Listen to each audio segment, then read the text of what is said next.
si a mi Cristo dejaré. Pero qué cobarde fuera yo si de ahí me regresaré.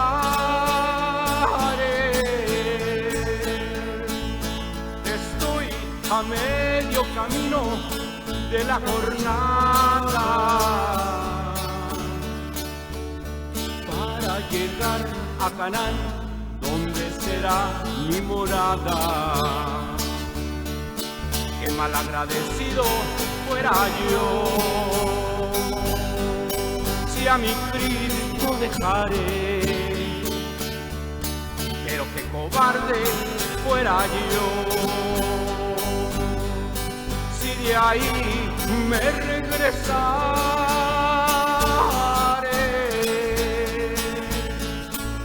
Estoy a medio camino de la jornada para llegar a Canaán, donde será mi morada.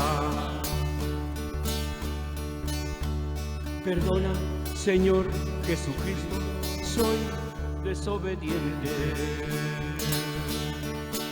y quisiera expresarte con canto lo que mi alma siente. Quisiera decirles a todos que sana la gente, que has transformado mi vida y que ahora soy diferente. Una llaga podrida era mi vida y tirado entre la basura tú me encontraste. Allí extendiste tu mano y me levantaste para curar mis heridas, que con amor me sanaste. Qué malagradecido fuera yo si a mi Cristo dejaré. Pero qué cobarde fuera yo si de allí me regresaré.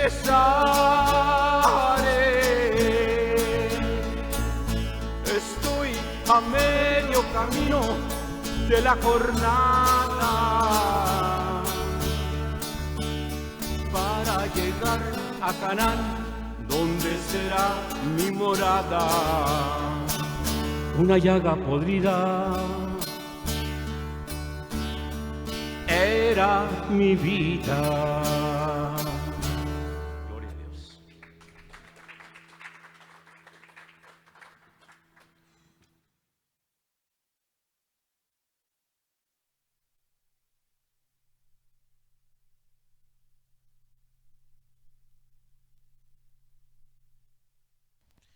¿Cómo están ustedes? Gloria a Dios. Qué bueno que estamos bien bendecidos, ¿va? Gloria a Dios. Bendito sea el Señor. Pues hoy tenemos el último estudio de la segunda carta de Samuel, así que terminamos con primera y segunda de Samuel. Y hoy tenemos el capítulo 24, el cual vamos a leer todito. No es muy largo y cierra súper hermoso. Es de la manera que cierra, ahorita van a ver lo que estoy diciendo, pero siempre me ha gustado mucho lo que dice David al final. Y es súper hermoso. Vamos a comenzar. Voy a leer voy a quitar de en medio lo que es el resumen del del capítulo 23 en 3 renglones, así solamente. Dice: no son las últimas. Acuérdense ustedes que decía que las últimas palabras de David, y pareciera como que estaba ya en la tumba o en su lecho de muerte para sí, pero era lo que es el último salmo que escribió. Sí, es el último canto que escribió, un canto chiquito. Luego termina hablando con sus valientes. Es curioso porque después de que termina hablando de sus valientes, comienza el estudio de hoy, que tiene que ver con que tiene que ver con lo que es el final de la carta, pero Es súper, súper bueno. Para no enredarnos, déjeme, voy simplemente a lo que es el resumen. En 3 renglones dice así, dice, no son las últimas palabras de David antes de morir, sino que es el último canto o salmo que escribió David. David escribió la mayoría de los salmos, si usted sabía eso, ¿verdad? Entonces, este no es las últimas palabras antes de morir, sino que es el último salmo escrito que pone pues David. En los últimos, en el título, los títulos que se nos dieron en el capítulo 23, nos habla de la historia de David. Dios hizo al rey cuando estaba cuidando ovejas. Sí, Dios levantó a este rey desde que él estaba cuidando ovejas. Después vamos a comparar los valientes de David con alguien, y esos valientes de David, que eran hombres temerosos, gente súper valiente que iba y mataba gigantes y todo esto, ¿verdad? Y el comparable es que nosotros tenemos que ponernos a la disposición de Jesús y hacer también lo que Él quiere que hagamos, y echarnos a la suerte con Él, aventarnos al ruedo y hacer lo que Dios nos diga, así sabiendo que Él es el que nos proteja y que nos cuide, que Él es el que nos proteja y nos cuida. Voy a hacer una pequeña oración para entrar al capítulo de hoy. Dios maravilloso, ayúdanos para que este capítulo 24, Señor, nos sea de crecimiento. Ayúdanos, Señor, para que lo que aquí se diga sea algo que nosotros podamos aplicar a nuestras vidas. Ayúdanos, Señor, a crecer en tu palabra, a crecer en el conocimiento de tu palabra, a crecer en tu gracia. Es en ti en que confiamos, Señor. Habla tú. En el nombre de Jesús, amén. Entonces la introducción a este capítulo dice así. Dice, Dios soberano ha encontrado una razón, esto es un pecado, para castigar a Israel otra vez. ¿Sí? Acuérdense ustedes que la última vez que vimos eso es cuando Dios castigó por 3 años, que fue en el capítulo 21 creo. Dios castigó por 3 años a Israel con una hambre tremenda, y eso es por el pecado que había cometido el rey Saúl y que el pueblo había una clase de solapado. Entonces ahora Dios va a castigar otra vez al pueblo de Israel, pero esta vez está súper interesante porque, déjenme, se lo voy a adelantar un poquito para después entenderlo mejor. Dios va a usar al diablo para que el diablo mueva a David a hacer algo que es un pecado, y luego Dios pueda castigar al pueblo. Si Dios nunca nos tienta a pecar, nunca en la vida. Él no puede ser tentado, dice la Biblia en Santiago, ahorita lo vamos a leer. Pero en este caso, Dios quiere resucitar, digamos, el pecado que tiene. No sabemos cuál pecado es, el pecado de idolatría, muy probable. David cuando él contó, y ese es el problema aquí, David empezó a contar a la gente de Israel para saber con cuánto ejército él contaba para ir a la guerra, ¿sí? para agarrar más pueblo. Pero este es un pecado que el diablo le puso en su mente, sí, porque Dios había dicho que confiara en él. Pues David había escrito muchos salmos en donde dice: Dios es mi torre fuerte, Él es mi fortaleza, yo en Él confío. Sí, y ahora David está mandando a su general, a Joab, a que vaya a contar al pueblo. Esto es, hizo un censo, pero este censo es contra la voluntad de Dios. Y el principio de lo que vamos a leer, tenemos que poner atención ahí, porque dice que el diablo fue el que motivó, fue el que incitó a David a hacer el censo. Pero esto es porque Dios quería probarle a David que él no era el que tenía el poder, y que todo lo que tenía David era porque Dios se lo había dado, y que no podía David ahora desconfiar de Dios y creer que él tenía el poder con la gente para ir a agarrar a otro pueblo. Entonces Dios quiere darle una lección a David, junto que va a castigar al pueblo porque David hizo el censo, ¿sí? y por el pecado del pueblo. Entonces, hasta aquí, ahí los voy a dejar así como que no se entiende muy bien, pero vamos a ir yendo y lo vamos a entender mucho mejor cuando vayamos en el camino, porque es bien interesante cómo Dios va a usar al diablo para que su voluntad se cumpla. Sí, no es la primera vez que sucede. Nabucodonosor era un rey que no era creyente, era un rey idólatra. alejado de la nación de Israel, y en una ocasión, y él vino y se llevó al pueblo porque el pueblo era rebelde y era idólatra y no se portaban bien, y Dios les había avisado por mucho tiempo a través de Jeremías, sí, que los iba a sacar de la tierra prometida. Ellos seguían en su idolatría, y después Dios usa a esta persona que no es creyente, este idólatra, que se llamaba Nabucodonosor, al cual después le llama Nabucodonosor mi siervo. Sí, porque Dios usa a lo que sea para que su voluntad porque Él es absolutamente soberano. Entonces, no porque Nabucodonosor o el diablo sea usado por Dios, ya son santos o son salvos. Uno de los que sabemos de antemano que se fue al infierno es Judas, y también fue usado por Dios para que sucediera lo que estaba escrito. Sí, entonces es como interesante este último capítulo, y me gusta mucho porque al final David lo reconoce, David lo entiende. Sí, y yo creo que nosotros tenemos que también caer a los pies de Cristo, estar muy listos para cuando el diablo nos ponga trampas, porque tenemos que captar qué es lo que Dios quiere, pues. ¿Cuál es el mensaje que Dios nos está dando a través de las caídas? Porque Dios quiere que entendamos algo, pues. Quiere que reaccionemos ante su voluntad y que lo sigamos a Él. Vamos a ver. Entonces, voy a poner: Dios soberano ha encontrado una razón, un pecado para castigar a Israel, y usa al diablo para hacer que David peque contra Dios, y así el Señor confronte a David y a su pecado. David ve su pecado y se arrepiente. Enseguida vamos a ver eso. Aún Dios le enseña que detrás del hecho hay pecado de vanidad y de no fe. Esto es, cuando David se da cuenta que era malo haber hecho el censo, es lo que vamos a ver acá, también se da cuenta que él había sido un vanidoso pues anteriormente, y que este pecado es simplemente la consecuencia de lo que Dios hizo para que David se diera cuenta. Ok, vamos a ver, ya se oye mejor, ¿no? Se oye como que estamos entendiéndolo, ¿da? ¿O no? ¿O nomás yo en mi cabeza? Bueno, vamos a ver. Estamos empezando. En el nombre de Jesús voy a leer del 1 al 2 del capítulo 24. Dice así, esos dos versículos, y ahí nos vamos a quedar un ratito.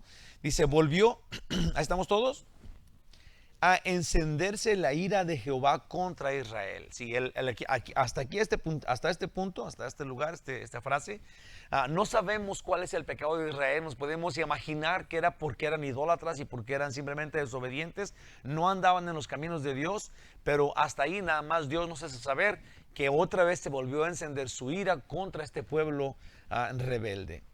Y luego dice: e incitó a David. Y aquí hay una cosa que vamos a tener que ir a ver a otro lugar. Vamos a ir a ver en Primera de Crónicas, en donde dice quién es el que realmente incitó a David. Lo dice súper claro y habla del mismo pasaje. Pero dice: e incitó a David contra ellos, esto es contra el pueblo, y que dijese: ve, que lo incitó a él, ve y hace un censo de Israel y de Judá. Y dijo el rey a Joab, esto es David fue y le dijo a Joab, general de su ejército que estaba con él: recorre ahora todas las tribus de Israel, desde Dan hasta Beerseba, esto es de punta a punta de Israel, y haz un censo del pueblo, para que yo sepa el número de la gente.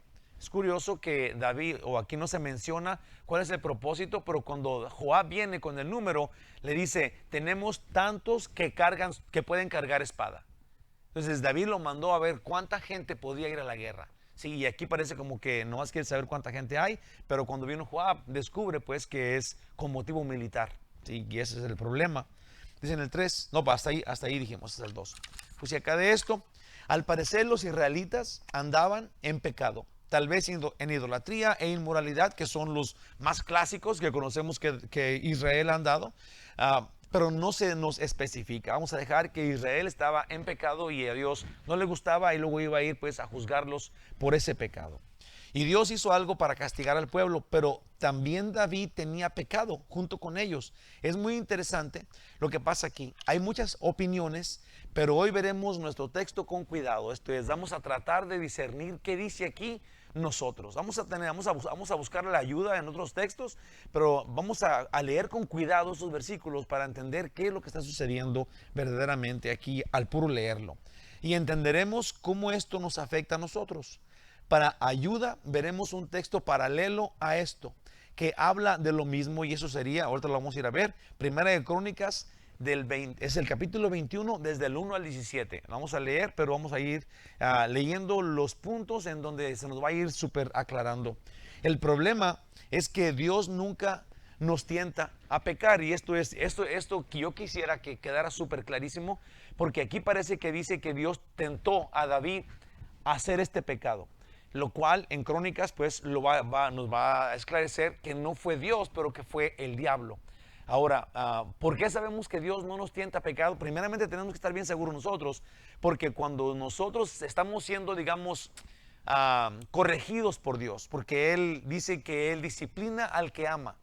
Entonces, tenemos que entender bien que si nosotros estamos siendo disciplinados por Dios, no significa nunca en la vida que Dios nos mandó a pecar para poder castigarnos.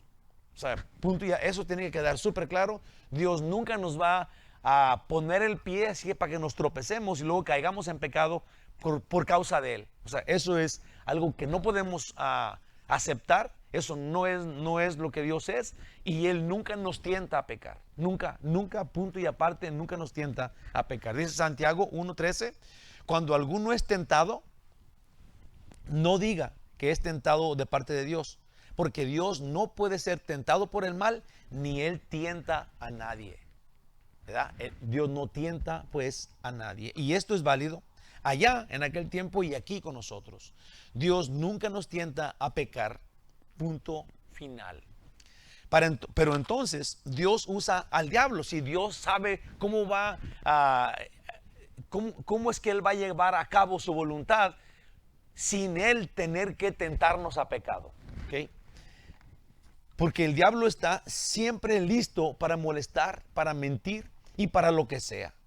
Lo que el diablo quiere es perjudicarnos. No sé si usted sepa, pero el diablo no quiere hacer un reino grande de personas en donde Él es el rey y luego Él tiene, digamos, a su ejército bueno y a su ejército malo y todo. No, así no es.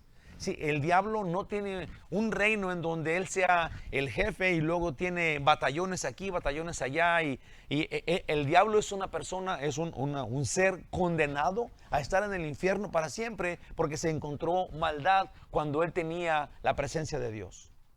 Entonces, el diablo es un ser que nos odia, eso es todo. El diablo es un ser que nos odia, sí, y que sí es un ser muy poderoso, es un ángel muy poderoso, un ángel que estaba en el cielo, muy poderoso, y cayó en pecado y fue expulsado del cielo, pero nos odia, y este odio tiene que ver con que nosotros tenemos una chance de ir al cielo y Él no tiene ninguna, porque Él estaba en el cielo y la perdió. Sí, lo cual, déjale digo, y tenemos que también ponerlo así como aquí, en el tiempo en donde el diablo estaba en el cielo, era otro, ¿cómo se le podrá decir? Era otro sistema en donde si estabas en el cielo y pecabas, entonces Dios te iba a expulsar, porque eso pasó.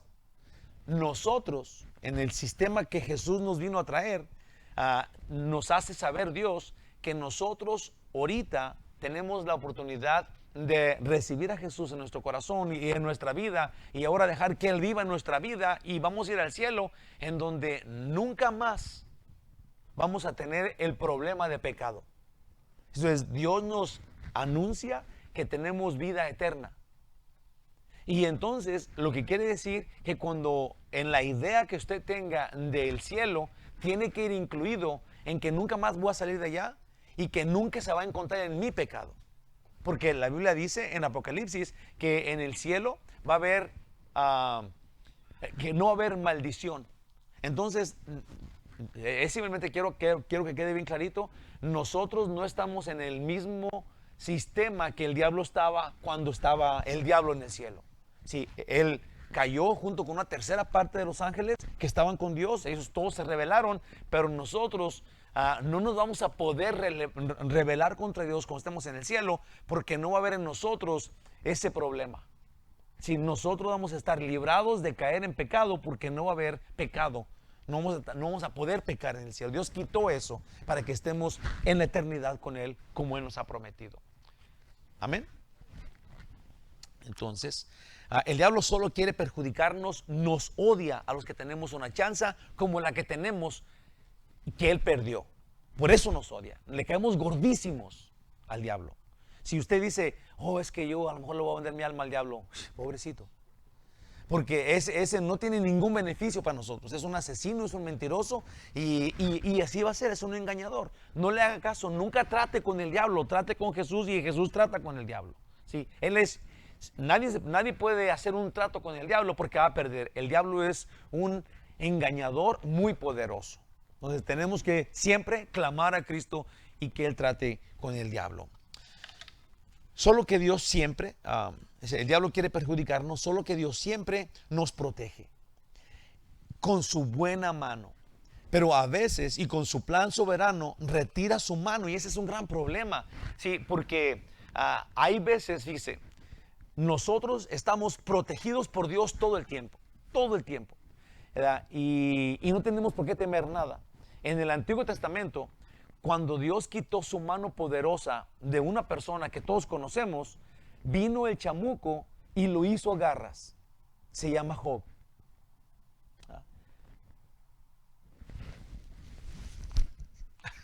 Oh, me estaba tomando la voz. Voy a quitar la chamarra, ¿les parece? ¿No les afecta? Voy a dejarla acá, ¿ok? Aquí en el suelo. Gracias. Gracias. Entonces, estábamos diciendo, estamos hablando de Job. Cuando Dios retira su mano soberanamente, si eso no quiere decir que Dios es malo, Él nos tiene en su mano cuidándonos siempre. Gloria a Dios, gracias Señor. ¿Verdad? Pero cuando nosotros nos acercamos tanto, sí, nosotros que somos sus hijos y lo estamos tentando a Él y cucando y estamos rebelándonos contra Él, solo cuesta, fíjate, solo cuesta que Él retire su mano y nosotros nos perdemos completamente. Sí, vamos a ver ahorita, o voy a leer en Romanos, donde dice que Él quita la mano. Ahí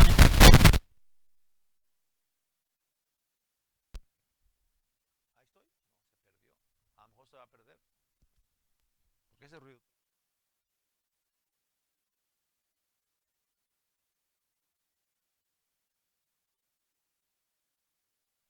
Se enojó. Ya no va a servir esto. Sí. Oh, no, ya sirvió. Ok. Ni lo voy a tentar ya. En el nombre de Jesús, que el Señor aquí se encargue. Entonces, dejemos que en Romanos eso dice el Señor que quita su mano y bueno, es una locura en Romanos. Ahorita vamos a ir para allá. Ahorita vamos a hablar de Job. Solo que Dios siempre nos protege con su buena mano. Pero a veces con un plan soberano que Él tiene, retira su mano y el diablo que está listo siempre aprovecha para venir y mordernos. En Job 1:12 dice: dijo Jehová a Satanás, he aquí todo lo que tiene, esto es Job, está en tu mano. Solamente no pongas tu mano sobre él. Y salió Satanás de delante de Jehová, esto es, no lo mates. Salió Satanás delante de Jehová y fue pues y le quitó a Job todo lo que tenía, sus hijos, sus bienes, todo. Ya sabemos la historia. Solo toma que Dios retire su mano protectora y nos descomponemos feamente, yo puse acá, con riesgo de infierno. Ahora, este paso aquí, igualmente, esto que pasó aquí es igualmente que les mandó, esta cosa que va a suceder acá, es igual, es cuando estaba Dios enojado, mandó 3 años de hambre, entonces va a ser parecido este castigo por el pecado, con el cual cargaron junto con Saúl en el capítulo 21. Esta vez los va a castigar. Dios permite que el diablo incite a David, eso es lo que está pasando, para hacer un censo. Esto es, el diablo fue y le aconsejó: haz un censo, David, para que sepas con cuánta gente cuentas, por si quieres agarrar más personas, pues ya sabes cuánta gente tienes y no tienes que, el diablo no le dijo esto, pero no tienes que depender de Dios, ¿ya? Pero con motivos, el diablo le dijo eso con motivos militares, pues David en su vejez, lleno ya de paz, sin enemigos, de repente piensa que él lo ha logrado todo con su inteligencia y fuerza y ahora quiere más país, quiere más gente. Y cuenta para saber con cuántos soldados tiene, ignorando el poder de Dios y su amor por David, el amor que Dios le tiene a David. Pero ¿de dónde yo saco que el diablo fue el que dijo a David esto? ¿De dónde saco yo que lo manipuló? Bueno, en Primera de Crónicas en el primer versículo, sí, es capítulo 21, dice, pero Satanás se levantó contra Israel e incitó a David a que hiciera censo de Israel. Entonces aquí está súper claro que no fue realmente Dios que lo incitó o que a David que lo mandó a pecar, pero que fue el chamuco que estaba contra Israel, sí, y luego fue y le dijo a David, haz un censo para que sepas cuánta gente tienes, sí, y ahora David hace este pecado contra Dios, sí, que ahora que vamos a ver cómo es el resultado, porque Dios iba a castigar al pueblo junto con David porque estaba siendo muy vanidoso, y ahora con este pecado de David, vamos a ver qué sucede. Está claro, Dios no indujo a David para hacer el mal, sino que fue Satanás. Y cuando David lo siguió, no solo se ve falta de fe, pero también se ve soberbia y se ve vanidad, sino que también aún desobediencia, pues Dios es el dueño de Israel, y para contar a cada hombre como el ejército de hombres se le tenía que pagar. Si no era fíjate muy bien, hubo otras veces en donde Dios había mandado a los príncipes, a los líderes, a contar al pueblo. Y como, ahorita lo voy a leer, lo voy a decir, pero déjame se los digo así porque se me hizo tan importante. Todas las personas en Israel, todas las personas eran de Dios. Todos son de Dios. Aquí también todos somos de Dios. En aquel tiempo Dios le decía a los líderes, cuenta a todas las personas, y para que estén en el ejército de los hombres, ¿sí? Para que ahora sirvan a los hombres, me tienen que pagar a mí su rescate. Y tenían un precio por cada soldado cuando Dios mandaba el censo. Entonces, esta vez cuando llega Joab le dice son 800,000, digamos que si fuera a peso cada soldado, entonces todos o el líder le tenía que dar 800,000 pesos al rey por los soldados porque eran de Dios. Esa era la forma correcta cuando Dios mandaba que hicieran un censo y que trajeran soldados. Entonces aquí David se olvida de eso, él piensa que son de él, sí, y va a juntarlos porque va a juntar su ejército de humano sin tomar en cuenta a Dios. Eso es, iban como acumulándose más pecados y más pecados en la desobediencia ahora de David, que estaba movido por el chamuco. Ahora, se le tenía que pagar un rescate a cada uno al Señor de ellos. En Éxodo 30:12 dice, cuando tomes el número de los hijos de Israel, ese es el ejemplo que les digo, cuando Dios le decía al líder que ve y toma cuántos números son, ahí va, cuando tomes el número de los hijos de Israel conforme a la cuenta de ellos, cada uno dará a Jehová el rescate de su persona cuando los cuentes, para que no haya entre ellos mortandad cuando los hayas contado. Esto es, como ya dije, todos eran de Dios. Si querían participar en el ejército, tenían que pagar su rescate de la mano de Dios. Y ahora permisiblemente iban a estar en el ejército que el líder quería que estuvieran. Esa era la ley, esa era la forma que Dios le había dicho a los líderes que fuera. Vamos a ver, voy a leer del 3 hasta el 9. Dice, Joab respondió al rey, añada Jehová tu Dios al pueblo 100 veces. Eso es cuando David le dijo, ve Joab y cuenta a todos, a ver cuántos tenemos. Y luego Joab, en una clase de broma, pero también negándose a hacerlo en buena forma, le dice, Joab respondió al rey, añada Jehová tu Dios al pueblo 100 veces tanto como son, y que los vea mi señor el rey. Mas, ¿por qué se complace en esto mi señor el rey? Entonces, ¿para qué lo vas a hacer, David? Dice en el 4, pero la palabra del rey prevaleció sobre Joab y sobre los capitanes. Esto es, no le importó nada. David dijo, te dije que vayas, punto y aparte. Entonces dice, los reyes del ejército, salió pues Joab con los capitanes del ejército de delante del rey para hacer el censo del pueblo de Israel. Y pasando el Jordán, acamparon en Aroer, al sur de la ciudad que está en medio del valle de Gad y junto a Jazer. Después fueron a Galat y a la tierra baja de Otzi, de allí a Dan-Han y a los alrededores de Sidón. Fueron luego a la fortaleza de Tiro, a todas las ciudades de los heveos y de los cananeos, y salieron al Negev de Judá en Beerseba. Después que hubieron recorrido toda la tierra, vinieron a Jerusalén al cabo de 9 meses y 20 días. Entonces David se quedó en su casa en el palacio, esperando que Joab y los capitanes de los ejércitos fueran y contaran a todo el pueblo de Israel desde el punta a punta por 9 meses y 20 días. David estaba piense y piense en el palacio. Dice en el 9, y con ese vamos a continuar ahorita. Y Joab dio el censo del pueblo al rey, y fueron los de Israel 800,000 hombres fuertes que sacaban espada, y los de Judá 500,000 hombres. Esto es el propósito de David. No era realmente saber cuántas mujeres y niños y todo lo que más, sino que nada más quería saber cuántos varones que podían ir a pelear estaban listos. Okay. Y leí otro comentario que decía que tampoco estaba David enfocándose en la edad, cuando Dios sí se había enfocado en la edad. Cuando Dios mandaba, tenían que ser mayores de tanta edad. Aquí Joab fue y contó, como obviamente le dijo David, a cualquier persona que pudiera cargar una espada, eso es, a niños, a lo que sea. Él quería que hubiera mucha gente. Entonces ese es otro pecado que era contra lo que Dios ya había establecido anteriormente. Entonces, como ya digo, se le van juntando a David. Puse acá de esto. Dios tenía un plan de usar a David para castigar al pueblo. Aún David mismo no es inocente, como nosotros tampoco somos inocentes. Pero dice la Biblia que Dios corrige al que ama.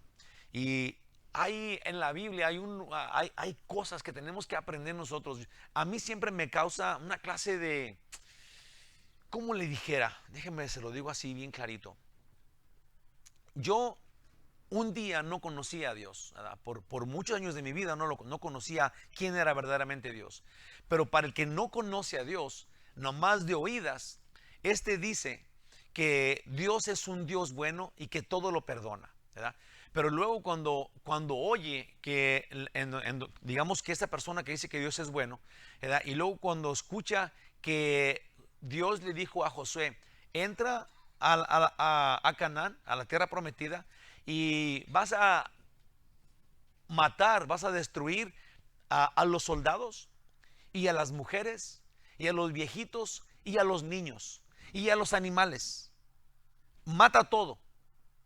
Entonces el que no sabe quién es Dios dice, ay, ¿a poco? ¿Cómo es eso? ¿El Dios de amor mata esto? ¿Tiene derecho? ¿Tienes autoridad, Dios, para hacer eso? ¿No que era bueno? Y luego se quedan confundidos porque no saben nada de la Biblia, ni conocen a Dios, ni le temen, ni lo respetan, ni valoran quién es Él, y no entienden que Dios, así de sencillo era, que Dios es el dueño de la vida. Él es absolutamente soberano, completamente soberano con nosotros y sin nosotros. Él es Dios y Él nos hizo porque le plació hacernos, y estamos con vida porque le plació darnos la vida, porque nos ama. Y si Él quiere nos la quita y no hay nadie que le diga por qué no la quitaste, gracias a Dios, probado está que es un Dios bueno. Si no fuera bueno, no existiéramos, punto y aparte. Nos hiciera para matarnos, pero nos hizo y nos llama su poema, su obra maestra en Efesios. Sí, y Jesús dice 2 veces, y cada vez que lo veo me impacta. Jesús dice, yo quiero que estén donde yo estoy. El Dios soberano no nos quiere destruir, nos hizo para su gloria, dice Él. Él quiere que estemos donde Él está. Quiere abrazarnos. Él quiere agradarnos, se agrada de nosotros, le caemos bien, nos hace así del cachetito, le caemos, no te da gusto así, le caemos bien a Dios.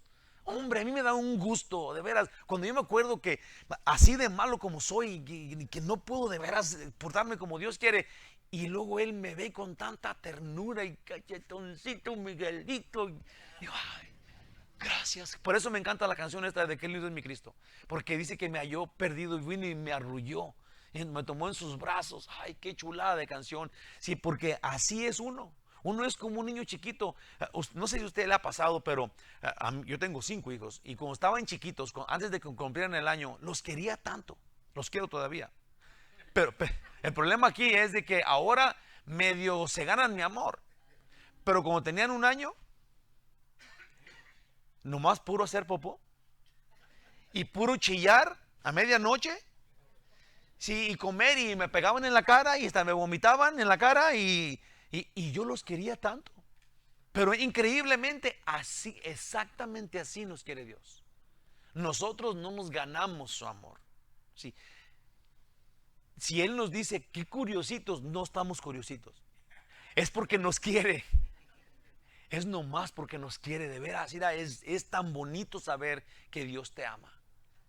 El creador del universo se agrada en ti. Wow, wow. Bendito sea el Señor. Él dice, todavía yo corrijo al que amo. Entonces, cuando Dios hace lo que Él hace en la Biblia, ¿sí? Cuando Él castiga a esas personas, digamos, a la tierra de Canaán, fue súper clarísimo. Dios ya les había hablado a ellos y les había rogado que vinieran a sus pies, ¿sí? Y ellos simplemente eran idólatras. Ellos tenían no un Dios, pero tenían muchos dioses, y a conciencia rechazaban al Dios vivo, porque Israel ya estaba allí. Ellos ya sabían de Dios y lo habían rechazado. Y Dios los quita de en medio y le dice a Israel, su pueblo, te voy a dar esta tierra, pero esta tierra tienen costumbres idólatras. No te relaciones con ellos, quítalos a todos, porque si tú te relacionas con ellos, entonces te van a pegar lo idólatra, porque ya te conozco cómo eres, Israel, lo cual sucedió. Sí, ahora entendemos que el Dios de la vida, claro que tiene un propósito con nosotros. Es tan claro, mira, Dios envió a Jesús a morir por todos los pecados de todos los hombres, ¿verdad? Y la persona que no acepte a Jesús como el Salvador, que no acepte el sacrificio de Jesús en la cruz, entonces, digamos que con dolor del corazón de Dios, porque de todos modos te quiere, tú solito escogiste irte al infierno. Te va a destruir en el infierno para siempre. Y Dios sigue siendo un Dios amoroso, soberano y justo. Y esto no es nuevo. En el Antiguo Testamento era igual. Dios soberano, amoroso y justo. ¿Por qué Dios hace lo que Él hace? Él es soberano. Él es justo y entiende, te ama. Y quiere que estés donde tú estás. Donde Él está, perdón. Gloria a Dios. Dice acá, nosotros no somos inocentes como David no era inocente. Pero dice la Biblia que Dios corrige al que ama. Donde dice, Hebreos 12, de versículos 5 al 8, dice, y habéis ya olvidado la exhortación que como a hijos se os dirige, diciendo, hijo mío, no menosprecies la disciplina del Señor, ni desmayes cuando eres reprendido por Él. Porque el Señor al que ama disciplina y azota a todo el que recibe por hijo. Si soportáis la disciplina, Dios os trata como a hijos. Porque ¿qué hijo es aquel a quien el Padre no disciplina? ¿Qué hijo es aquel a que el Padre no disciplina? Yo no sé si a usted obviamente le pasó, pero hay muchas veces en la vida de los papás que si tú no le pones la mano a tu hijito, o sea, si tú no le arrimas tierritas, si saben qué estoy diciendo, ¿verdad? Si tú no le pones unas buenas nalgadas al niño, el niño se cruza la calle y lo machuca un carro y lo mata, ¿verdad? O se lo roba un viejo, ¿verdad? Entonces nosotros tenemos que decirles a nuestros hijos y castigarlos de repente para que no hagan las cosas malas, para que entiendan, porque la disciplina habla de tu amor por ellos, pues. Dios habla de disciplinarnos porque nos ama. Al que no disciplinan es que al padre, los padres, no le importa.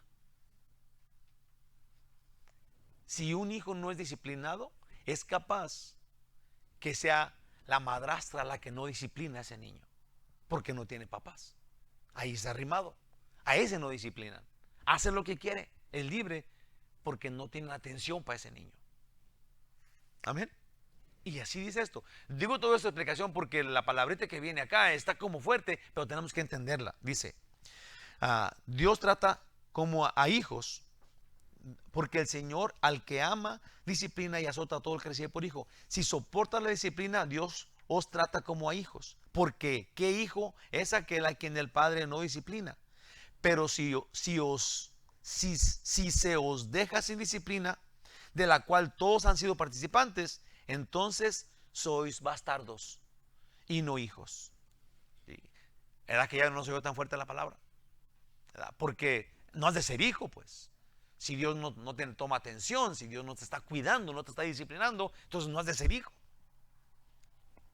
Job fue víctima del diablo, pero al final Dios le dio el doble de lo que el diablo le quitó. Sí, a eso se le llama ahorita que me acuerdo, ya me había acordado hace ratito, Dios permite, la permisible voluntad de Dios. Entonces, el diablo le permite al diablo, Dios le permite al diablo, ¿sí?, hacer cosas, porque ahora es Dios da permiso al diablo de hacer cosas contra alguien. Entonces, es bueno saber esto, que el diablo no puede venir nomás y darnos una buena friega si quiere. ¿Va? O sea, no puede porque Dios no le da chance. Tenemos la mano poderosa de Dios alrededor de nosotros. No es de que de repente vamos a empezar a sentir patadas y golpes y porque al diablo se le ocurrió. No puede. Gracias a Dios. Porque una vez que Dios le dio el doble de lo que el diablo le había quitado a Job, fue porque Job entendió y reconoció lo que Dios quería que viera. ¿Okay?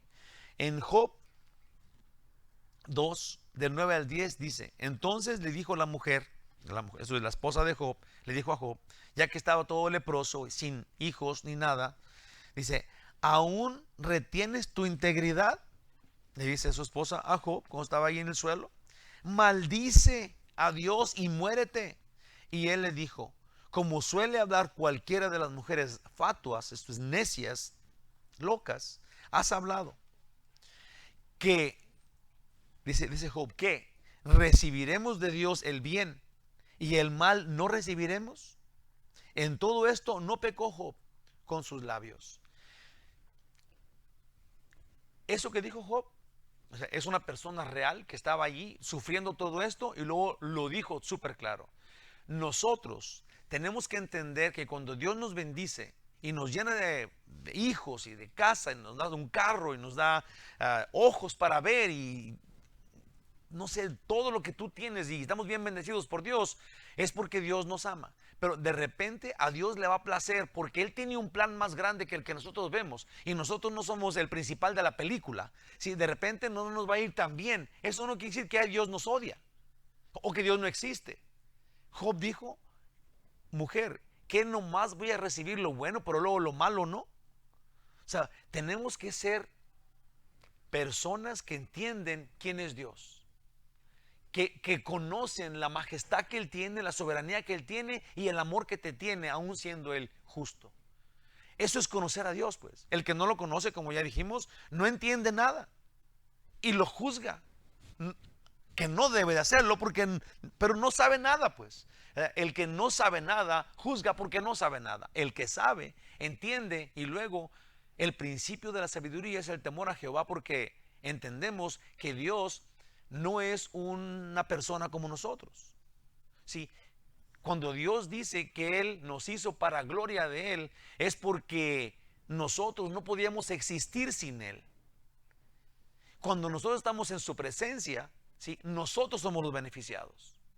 Él quiere que estemos donde Él está y dice que nosotros no lo amamos a Él primero, que Él nos amó a nosotros primero, y es muchísimo, es como una clase de romance que tiene Dios con nosotros y que nosotros estamos pensando que lo merecemos. Sí, y que lo podemos castigar y lo podemos enjuiciar y decir, ¿por qué haces eso, Dios? Cuando Él es el único ser de su clase. Él no tiene principio ni tiene fin. No hay otros como Él. Él es el único Dios que existe. Y este único Dios que existe nos hizo a nosotros. ¿Creamos en Él o no creamos en Él? Si creemos en Él, somos de Él. Si no creemos en Él, Él de todos modos existe. El perjudicado eres tú. Por conveniencia tenemos que creer en Él. Por conveniencia, porque si tú no crees en Dios y no crees en su palabra, no tienes a nadie más y nomás estás creyendo en puras mentiras de los hombres. ¿Se entiende eso? Eso es bien grave. Eso es súper grave. Si no tienes al Dios único, entonces no tienes a ningún Dios. No tienes un superior. Tu superior eres tú. El problema aquí es que tampoco tienes cielo, ¿sí?, y no tienes verdad. Nada más vives con lo que tú tienes, pensando que eso es todo, cuando Dios todavía existe Y hay un cielo, y hay un infierno, y hay una verdad. Y tú te estás privando porque quieres de esa verdad. Por eso la Biblia llama a un ateo necio. Porque sí sabe que hay verdad, pero no la quiere. Si ahora está hablando con alguien hoy y dijo sin saber, dice, yo quisiera, a veces me he querido arrimar a Dios, pero no es tan fácil, pues tienes que cambiar muchas cosas. Y le digo, wow, qué cosa tan verdadera es esta. Sí, exactamente. Cuando tú crees en Dios y en su palabra, la consecuencia es que te sometas a su majestad y a su voluntad. Si no quieres, entonces te llamas de esos que dicen, yo soy ateo, gracias a Dios. Porque saben que hay un Dios, pero no se quieren someter, pues ese es su problema, es el único problema que tienen ellos. Quieren vivir como si ellos fueran Dios, lo cual se van a quedar en el infierno, porque Dios promete al que crea en Él vida eterna. Vida eterna.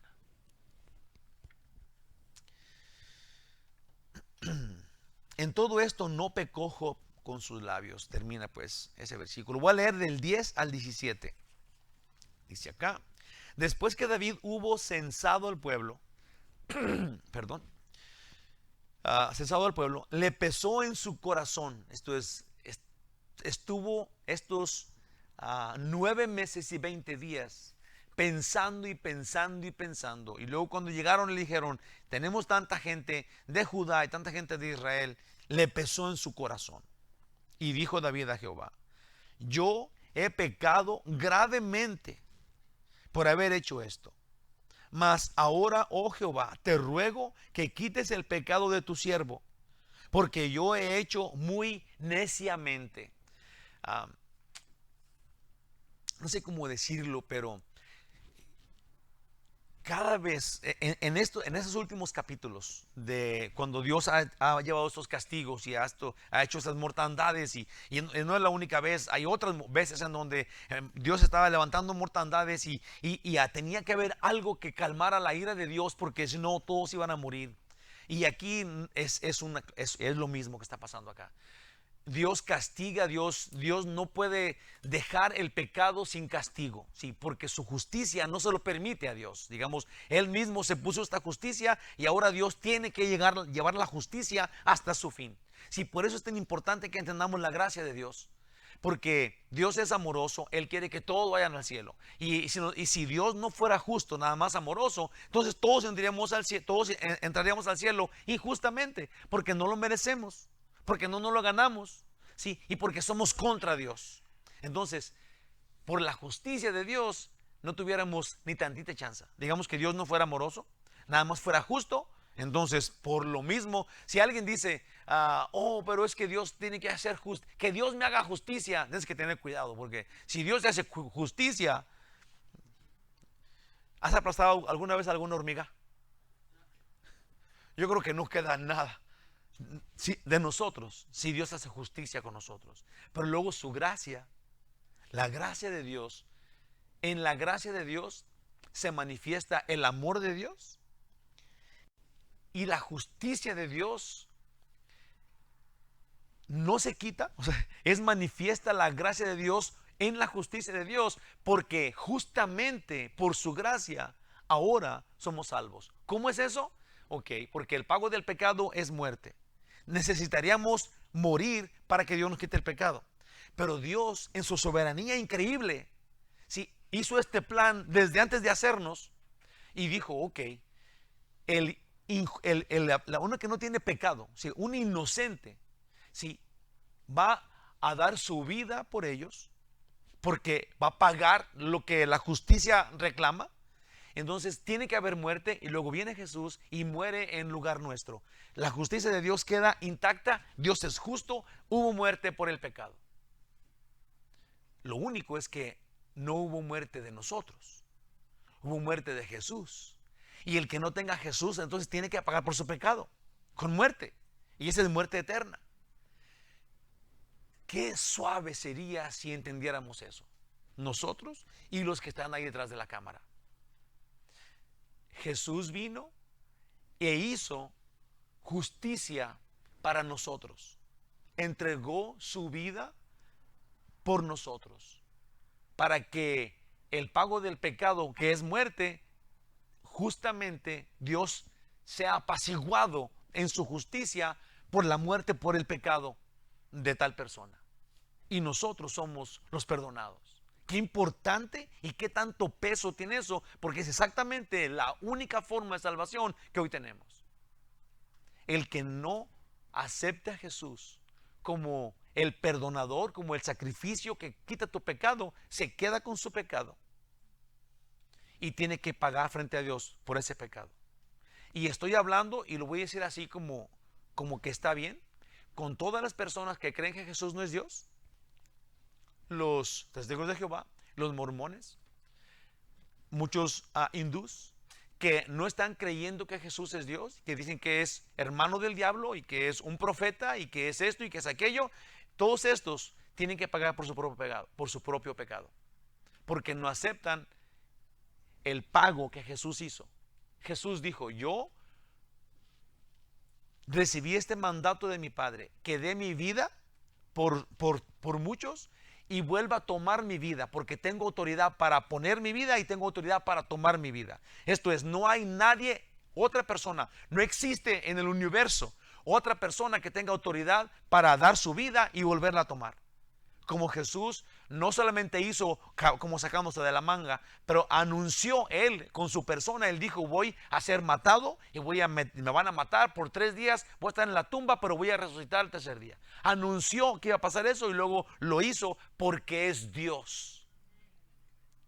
El único que puede hacerlo. No podemos poner nuestra confianza en salvación a nadie, aunque esté muy pegado a Jesús. Digamos que si creemos que uno de sus discípulos o su mamá o uno de sus hermanos o alguien va a salvarnos, no, porque solamente el que pueda tomar la vida otra vez es el que puede morir por nosotros, lo cual hizo él, y volver a tomar su vida, haciéndonos saber que él es dueño de la vida y juez de la muerte, ¿sí? Soberano por sobre la muerte, lo cual nos dice a nosotros que nosotros vamos a ser sin pecado y sin muerte. Gloria a Dios. ¿Por qué no nos paramos a brincar en una pata lo que falta del ratito? Gloria a Dios. Gloria a Dios. Él nos dio vida en la vida que Él tiene, en la vida eterna que Él tiene. Gloria a Dios. Te ruego que quites el pecado de tu siervo, porque yo he hecho muy neciamente, dice David. Dije que hasta el 17, voy en el 11.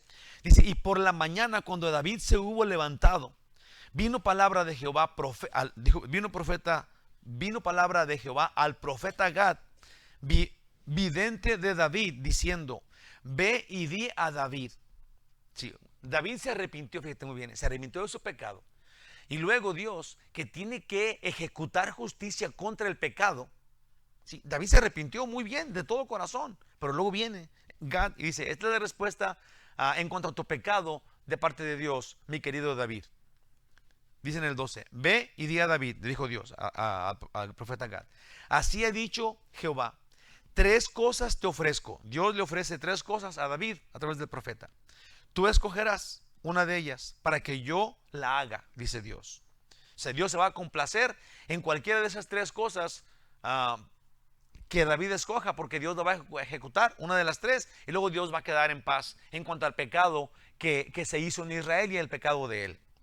Dice en el 13: vino pues Gad a David y se lo hizo saber, y le dijo: ¿quieres que te vengan 7 años de hambre en la tierra? ¿O que huyas 3 meses de delante de tus enemigos y que ellos te persigan? ¿O que 3 días haya peste en la tierra? Piensa ahora y mira que responderé al que me ha enviado. Entonces ya ahí están las 3 cosas. ¿Qué es lo que David va a escoger? Entonces David dijo a Gad: en grande angustia estoy. Caigamos. Fíjate que cuando yo leí esto, te lo prometo, hace muchos años, yo leí esto y dije: ¿cómo puede ser posible que David haya escogido esto? ¿Cómo puede ser posible que David conoce que Dios es el ser más poderoso de todo el universo y dice: no quiero caer en las manos de los hombres, los cuales a lo mejor David les podía ganar? Pero no, dice: yo mejor quiero caer en las manos de Dios. Dice, caigamos ahora en mano de Jehová, porque sus misericordias son muchas, mas no caiga yo en manos de los hombres, porque los hombres no tenemos amor. Sí, de Dios, aunque Él es más poderoso que todos, de Él podemos encontrar allá misericordia. Y David dice, yo prefiero caer en las manos de Dios. Dice en el 15, y Jehová envió la peste sobre Israel desde la mañana hasta el tiempo señalado, y murieron del pueblo desde Dan hasta Beerseba 70,000 hombres. Y cuando el ángel extendió su mano sobre Jerusalén para destruirla, Jehová se arrepintió de aquel mal y dijo al ángel que destruía al pueblo, basta ahora, detén tu mano. Y el ángel sí tuvo misericordia como David lo había pensado. Gloria a Dios por nuestro Dios misericordioso. Detén tu mano. Y el ángel de Jehová estaba junto a la era de Araúna Jebuseo.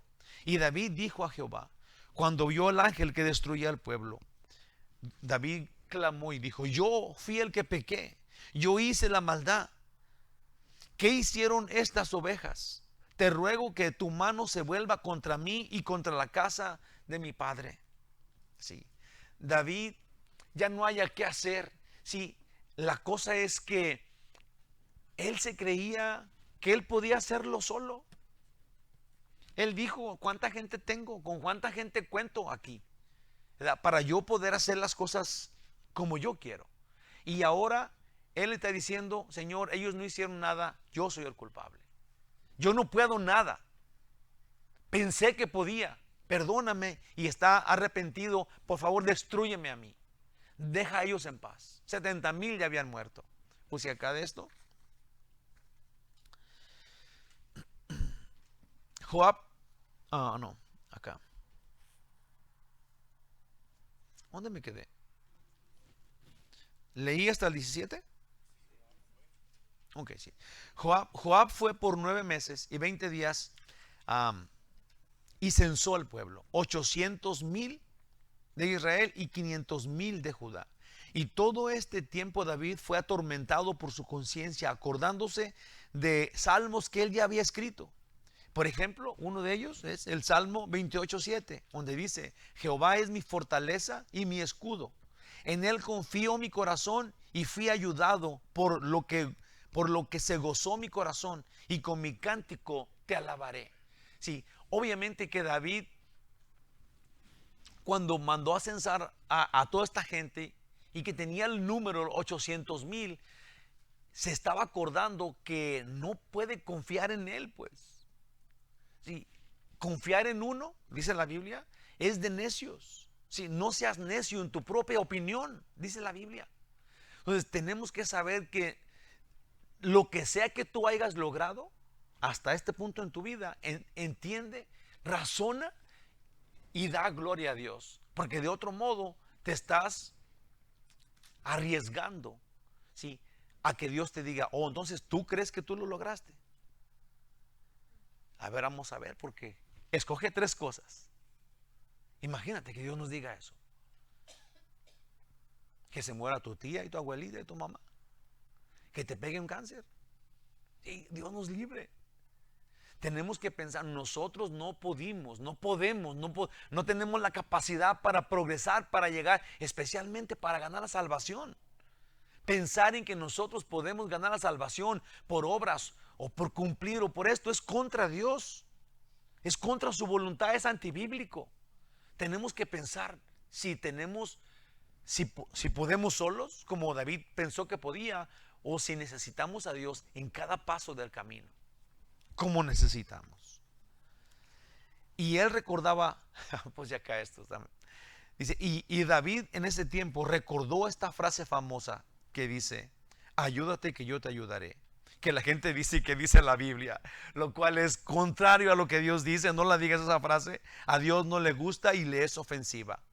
¿Sí? Ayúdate que yo te ayudaré, eso es una frase que el diablo dijo y le dijo a David, veas este censo, porque eso no dijo y ese es ofensivo contra Dios.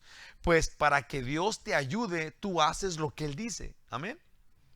David se arrepintió antes de que Dios le hablara por el profeta Gad. Sí, es curioso, pero no llegó Gad y lo descubrió como pasó con el profeta Natán, sino que aquí David se arrepintió antes de que llegara el profeta. El problema aquí, sí, digamos que eso fue algo bueno que hizo David, pero no tenía a Jesús, pues, todavía. Sí, nosotros ya tenemos a Jesús. Es una increíble diferencia. Nosotros tenemos al que ya pagó por el pecado. Ahora tenemos solamente que arrejolarnos a Él, correr a Él ante su trono de gracia, pedirle perdón, Señor. Dice la Biblia, si tú confiesas tus pecados, Él es fiel y justo para perdonarte y limpiarte de toda maldad. Él está ahí abogando por nosotros perpetuamente. Sí, es la diferencia que David no tenía. Dios tenía que ejecutar justicia contra el pecado. Ahora tenemos a Jesús, pero sin Jesús y ante Dios justo, el pecado siempre conlleva consecuencia de muerte. Pago del pecado es muerte. Romanos 3:26. David tiene que escoger entre tres castigos y escoge que Dios lo castigue, porque no hay misericordia en el hombre. Y comenzó entonces la mortandad. Al principio David dijo: yo puedo solo. Aún ahora dice: Señor, mátame a mí, pero detén la plaga. Hoy día estamos llenos, tenemos cosas, estamos bien, podemos solos, pero somos insensibles a la presencia de Dios y andamos sin Él. En nuestra propia, ahí te va, ya no es Dios nuestra prioridad, ahora nuestra prioridad es nosotros. Pensamos que podemos usar a Dios cuando tenemos necesidad, pero luego guardar a Dios por otro lado. Luego lo guardamos. No le somos comprometidos. Hay veces que yo siento como flojo en mi fe, en mi compromiso con Dios. Y no me gusta para nada. Yo quiero sentirme comprometido con Dios. Yo quiero andar haciendo lo que a Dios le gusta, sin olvidarme que ando haciendo lo que a Dios le gusta. Sí, pero de repente me complazco a mí. Si me olvido que yo tengo que ser uno que está comprometido con Dios, hermanos, yo no sé si a usted le pase o no, pero el olvidarnos del compromiso que tenemos con Dios nos es contrario a nosotros. Sí, ahorita está haciendo un frillazo allá afuera y es a la mitad de la semana y tienes que trabajar mañana y vienes bien cansado de tu trabajo y la escuela y quién sabe cuántas cosas. Aún te decidiste a venir a la iglesia y algunos hasta se bañaron. Imagínate con este brillazo y salir al aire. ¿Verdad? Esto es compromiso. O sea, es bueno para nosotros, pues. Estamos en este plan de compromiso con Dios, pues. Eso es bueno. Eso es bueno. Ahora tenemos que hacer esto todo el tiempo, pues.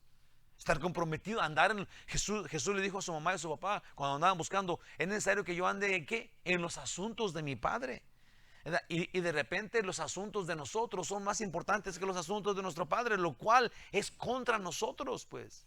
No podemos llegar al momento en donde digamos: si ya voy a la iglesia, no tengo que ya tener tanto compromiso con Dios, hombre.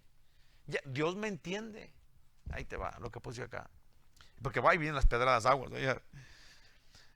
No le somos comprometidos. Le damos a Dios un segundo lugar. Primero mis asuntos, decimos. Estoy ocupado, voy a hacer esto. ¿Qué quieren? ¿Que vaya ahí a la iglesia todo el día o qué? Iré a la iglesia. Muchos dicen ir a la iglesia. Muchos dicen eso. Ya no puedo hacer más, porque ir a la iglesia debe de conformar a Dios. Sí, confórmate con esto, Dios, yo ya voy a la iglesia. Y luego, para que estés más contento, te voy a dar una propina a Dios. ¡Wow! ¡Oh! Les dije, no es más fácil hacer algo religioso que proponernos a no caer en pecado. Si de repente podemos hacer algo que aparente como yo pecador y yo me arrepiento enfrente, vean todos, yo qué santo soy, de veras, tengo mucha fe, pero salimos afuera y el teléfono ya no está hormigueando para ver las cochinadas allá arriba, o continuar con la mentira, o lo que tú quieras, pero pensamos, o mejor hago algo religioso que se vea ahí más o menos, ¿verdad? Y luego ya no tengo que guardarme de pecar, ya no tengo que comprometerme con Dios. Y en verdad, lo que tenemos que hacer es darle a Dios lo mejor de mí, mi mejor fruto, ¿sí? No tantito, ¿sí? Lo mejor de mí es lo que Dios quiere que yo le dé, ¿sí? Por eso es el diezmo, ¿sí? El diezmo sí incluye, o digamos que esclarece, ¿verdad? Que Dios quiere el 10% de, ¿verdad? Pero nunca fue exclusivo solo de tu dinero. Dios quiere que dé las primicias de ti, lo más importante de tu persona a Dios. No que le des después de que hagas tus asuntos. Vamos a ver si puedo darle algo a Dios, de mi tiempo, de mi vida, de mi santidad, de mi persona, pues. O sea, Dios, en una manera amable y correcta y amorosa, nos dice que quiere lo mejor de nosotros. Y nosotros parece como que eso nos duele. Parece como que eso nos lastima, a muchos nos aparta de Dios. Oh, es que Dios quiere mucho. Cuando estaban mis hijos chiquillos, yo les ponía $1 a mi hijo Isaac, se lo hice. Le puse los 10 de a 10 moneditas de a 10 dimes, y le dije, uno es de Dios. ¿Nomás uno? Y ahora pensamos que uno es mucho. Pero el 10%. Eso es como un susto. ¡Qué barbaridad! Pero no nomás del dinero. O sea, es como que se entiende del dinero, pero de todo. De todo. Ahora, no es un límite el 10. Especialmente en el Nuevo Testamento, donde Jesús dice que a Él le gusta el que da alegremente, felizmente. Tu tiempo feliz, tu santidad feliz, el privarte de pecar feliz, no castigado. Ya no puedo pecar porque soy cristiano, me tuve que meter en esa iglesia con ese pastor todo barbón. Ahí te va, del 18 al 25 y acabamos. Dice, del 18 al 25, dice: y Gad, que es este profeta, vino a David aquel día y le dijo: sube y levanta un altar a Jehová en la era de Araúna Jebuseo.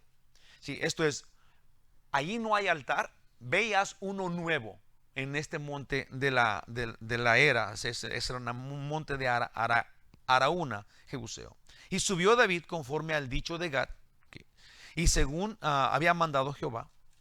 Y Araúna miró, sí, este señor miró a David que venía, y vio al rey y a sus siervos que venían hacia él.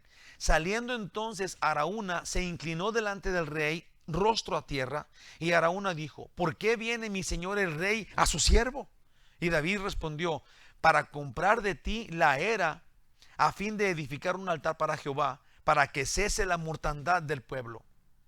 Y Araúna dijo a David: tome y ofrezca a mi señor el rey lo que bien le pareciere. He aquí bueyes para el holocausto, y los trillos y los yugos de los bueyes para la leña. Esto es, Araúna le dijo: no te preocupes en comprarme nada, aquí está todo, gracias que viniste, aquí está todo, aquí están los bueyes, aquí está mi yunta de bueyes, toda la madera para que hagas el sacrificio. Todo esto, oh rey, Araúna lo da al rey. Luego dijo Araúna al rey: Jehová tu Dios te sea propicio. Lo bendijo. Luego dice en el 24: y el rey dijo a Araúna: no, mi querido Araúna, sino por precio te lo compraré, porque no ofreceré a Jehová mi Dios holocaustos que no me cuesten nada. Entonces David compró la era y los bueyes por 50 siclos de plata, y edificó ahí David un altar a Jehová, y sacrificó holocaustos y ofrendas de paz. Y Jehová oyó las súplicas de la tierra, y cesó la plaga en Israel. Sucede que paró la mortandad. El título del estudio, déjame se lo digo ya al último, es, ahí no está aquí, pero es el que está en la hojita no es ¿Está acá? Ahí está. Su sacrificio detuvo la mortandad de David. ¿Se acuerdan? David fue y hizo sacrificio. Pero ¿quién más hizo eso? Jesús, con su sacrificio, detuvo la plaga del pecado. Paró la mortandad. Y así voy a terminar. Dice acá: deja al pueblo y mátame a mí. Primeramente voy a recorrerme un poquito. Dios le dijo al profeta Gad: sube y levanta un altar en la era de Araúna Jebuseo. Y piensa esto: ¿crees que sea casualidad esto que voy a decir? Que este monte, esta era de Araúna, es el mismo monte en donde Abraham sacrificaría a Isaac. ¿Crees que eso sea una coincidencia? Dios le dijo: hazme un nuevo altar en este lugar de Araúna. Y sucede que este monte es el monte Moriah, en donde Abraham iba a sacrificar a Isaac. En 2 de Crónicas 3, del 1 al 2 dice: comenzó Salomón a edificar la casa de Jehová en Jerusalén, en el monte Moriah. Entonces va a ser la casa, el templo de Dios que había sido mostrado a David su padre, en lugar que David había preparado en la era de Ornán Jebuseo. ¿Sí? En el mismo lugar en donde iba a ser el templo, donde Moisés, donde Abraham iba a matar a Isaac, donde David le hace un altar, y en donde Salomón le va a construir el templo. Puse acá: también fue en el monte Moriah donde se encuentra el Calvario, donde Jesús nuestro Señor sacrificó, hizo su sacrificio por nosotros. En el mismo monte Moriah, en el mismo monte de la era de esta persona, Jesús murió por nosotros. Sí, obviamente no son casualidades. Dios sabe lo que está haciendo, y nosotros solamente somos espectadores de la gloria de Dios. Y si nosotros no creemos nada y Dios no es nuestro Dios, realmente somos unos necios. Porque es increíble la organización que Dios tiene con sus cosas que Él hace. Es como que, ¿cómo no vamos a creer en esto cuando es una cosa tras otra que se acomodan en el plan glorioso que Dios tiene? Punto y aparte. Dice: y muy probable, donde se reconstruirá el último templo, primero en la gran tribulación, ahí también en el milenio. No es coincidencia, así es Dios. Araúna le regalaba a David la madera y los toros para el sacrificio, pero David dijo desde su alma. Sí, no, Dios no le dijo: tienes que comprarla. David dijo: no te voy a recibir nada, Araúna. ¿Cómo le voy a ofrecer algo a Dios que no me cueste? Y esto es el que Dios considera como un hombre de acuerdo a su corazón. Porque tiene esto, pues se arrepintió antes de que fuera Dios a castigarlo. Sí, y ahora dice: no, Araúna, aléjate de mí. Que me va a costar a mí esto que voy a hacer. Con gozo. ¿Tú crees que estaba chillando por decir esto? Tenía un gozo por darle a Dios. Por eso es que a Dios le gusta el dador alegre, porque sale de ti hacerlo, pues. Si Dios quiere, nos hace a todos salvos, lo cual no hizo porque quiere que nosotros decidamos. ¿Qué nos ganaríamos con que Dios diga: ok, toda esta pandilla al cielo? Y si no queríamos, ¿qué? ¿Ya? Pero ahora Dios dice: solamente el que quiera puede entrar al cielo. Entonces empezamos a caminar unos y no, pues yo quiero, y yo quiero, y yo quiero. Y se van quedando unos que dicen: no, es que yo creo que yo soy Dios. Es que yo creo que yo me voy a morir como un gato y me voy a secar ahí y ya no va a pasar nada. Y yo creo en este otro Dios, y yo creo que el tío de Jesús y la mamá de Jesús me va a salvar, y los apóstoles, y yo por eso mejor creo otras cosas. Y se van quedando porque no quieren. Regalado el cielo por someterte a Dios, por confiar en Él. El precio es tu fe. Te pagó, puse acá, pero David fue muy claro. Dice en el 24: te pago todo, pues no sacrificaré a Dios algo que no me guste. Conclusión, hermanos: Dios quiere restaurarnos. David pagó todo a Araúna y sacrificó, y la mortandad paró. Cuando David sacrificó todo, la mortandad paró. Así Jesús sacrificó y pagó todo, y el pecado y la mortandad paró. El ejemplo de David de orgulloso nos debe de abrir los ojos y unos a otros ponernos a cuenta con nuestras debilidades. Y así resalta el poder de Dios. Déjenme le digo lo que pasa, ya para terminar, que ya se me hizo otra vez tardísimo. Pero nosotros, esta iglesia, los cristianos, no debemos de pensar, fíjese muy bien, no debemos de pensar que yo tengo este problema, pero que el único en la iglesia que debe saber este problema es el pastor. Porque así yo y él somos uña y carne. Lo que Dios dice es que tú te pongas a cuentas con tu hermano y tu hermano te ayude a ti y los dos sufran ese problema. Sí, y toda la iglesia ore por el problema o se ponga feliz por la alegría. Porque la iglesia de Cristo somos nosotros, somos todos. Todos tenemos que confiar en los demás, pues. Dios va a conocer que nos amamos, que somos sus discípulos. Dice que el mundo va a conocer que somos de Dios porque nos amemos, porque nos respetemos, porque nos pongamos a cuentas, porque nos amemos, porque nos dirijamos al mismo rumbo todos juntos, agarrados de la mano, hombro con hombros. Hermanos, yo no sé cómo esté el corazón de cada uno de nosotros, pero el que nosotros decidamos seguir a Jesús junto con este y con aquel, y ahora somos un montón que vamos a seguir, nos va a animar a seguir a Jesús en fuerza.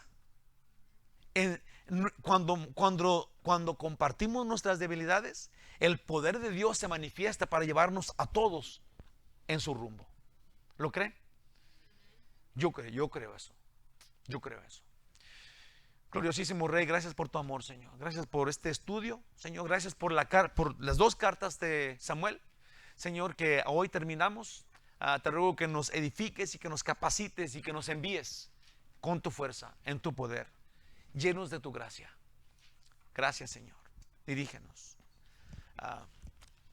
Quiero, aún aquí en este último pedacito, quiero aprovechar para orar por hermano Javier, que va a tener una cirugía, creo que es pasado mañana. Y la iglesia entera tenemos que orar. Padre gloriosísimo, te pedimos, Señor, por la salud de hermano Javier, Señor, para que le des que toque que tu santa mano, que tu mano buena, tu buena mano toque su cuerpo y sea sanado de ese cáncer. En el nombre de Jesús. Amén. Que Dios los bendiga bien mucho, los quiero mucho. Pasen buenas noches. Vamos a alabar al Señor. Vamos a ponernos de pie para despedirnos.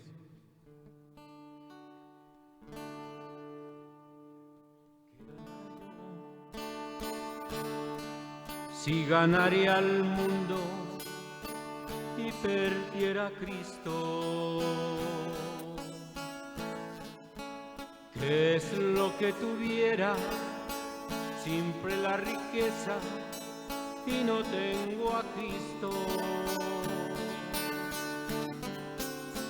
¿Qué sería de mí sin gozo en el mundo y Él no está conmigo? ¿Cuál sería mi fin si no terminara junto a Jesucristo? ¿Qué sería del día sin la luz del sol y sin su calor? Y la primavera sin su suave olor, mi vida si fuera. ¿Qué sería de mí sin gozo en el mundo y Él no está conmigo? ¿Cuál sería mi fin si no terminara junto a Jesucristo?